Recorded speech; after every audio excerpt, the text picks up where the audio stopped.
चलिए तो भाई आज मैं आपको बताता हूँ कि आप हाईएस्ट मार्क्स कैसे ला सकते हैं एग्ज़ाम में।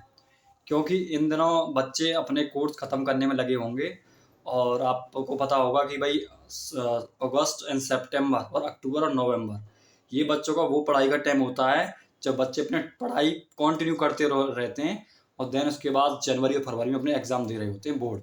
चाहे आप यूपी बोर्ड से हों चाहे सीबीएसई बोर्ड से हों, डजंट मैटर। किस तरीके से आप अपने नंबर सिक्योर कर सकते हैं हाईएस्ट, क्योंकि फिर आपको प्रॉब्लम होगी कि भाई मेरे बगल वाला तो बिल्कुल नहीं पढ़ता था, इसके नंबर कैसे ज़्यादा आ गए। हालांकि ऐसा होता नहीं है, वाकई में नंबर उन्हीं के ज़्यादा आते हैं जो वाकई मेहनत करते हैं। वो एक रेयर केस होता है कई बार कि वो मेहनत ना करे उसके नंबर ज़्यादा आ जाए, वाई लक उसे कह सकते हैं। चलिए फिर भी वो तो है ही भाई, जो मेहनत करेगा सीधी सी बात है उसके नंबर अच्छे आएंगे। तो किस तरीके से आप अपने हाईएस्ट मार्क ला सकते हैं एग्जाम में, तो मैं आपको बताता हूँ। सबसे पहली गलती तो ये ना करें कि आप ये ना सोचें कि भाई सर अभी तो अपने पास बहुत सारा समय है, अभी तो अगस्त पड़ा है, सितंबर पड़ा है, अक्टूबर पड़ा है, तब तक हम अपना सिलेबस खत्म कर लेंगे। ध्यान रहे इस बात का कि वो समय बहुत जल्दी गुजर चुका होगा। यानी अभी आप ये सोच लीजिए कि भाई मुझे धीरे धीरे करके, चाहे कोई भी सब्जेक्ट है वो अगर रह रहा है तो मुझे खत्म करना ही होगा। यानी फर्स्ट ऑफ ऑल सबसे पहले आपको कंप्लीटेड द कोर्स सब्जेक्ट, यानी सब्जेक्ट जो जो भी कोर्स है वो खत्म करना होगा। अच्छा सर, कई बच्चों की प्रॉब्लम होती है कि सर हमको जो सर्स पढ़ाते हैं वो समझ में नहीं आता है, या फिर कई की ये भी प्रॉब्लम होती है कि सर टीचर ही नहीं है अवेलेबल उसका, तो फिर क्या करें। देखिए दोनों कंडीशन को समझिए।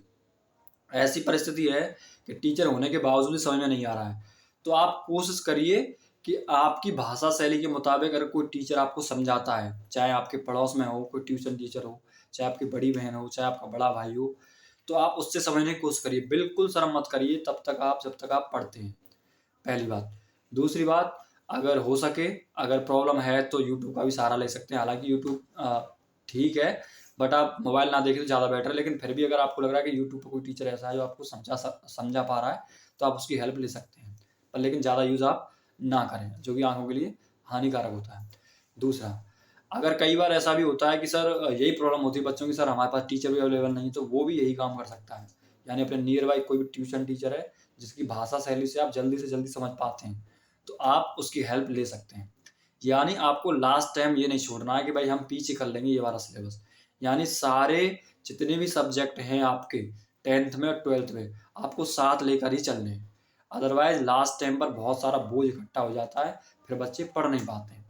और कोशिश ये भी करिए जितना आप पढ़ते जाएं उसे कंटिन्यू रिवाइज भी करते रहें। यानी लास्ट टाइम तक ये भी नहीं छोड़ना है तुम्हें कि भाई लास्ट टाइम पर ही हम याद करेंगे।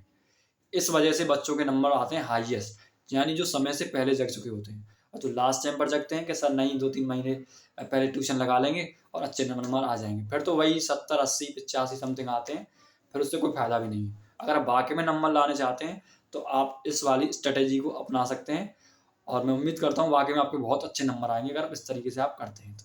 चलिए धन्यवाद।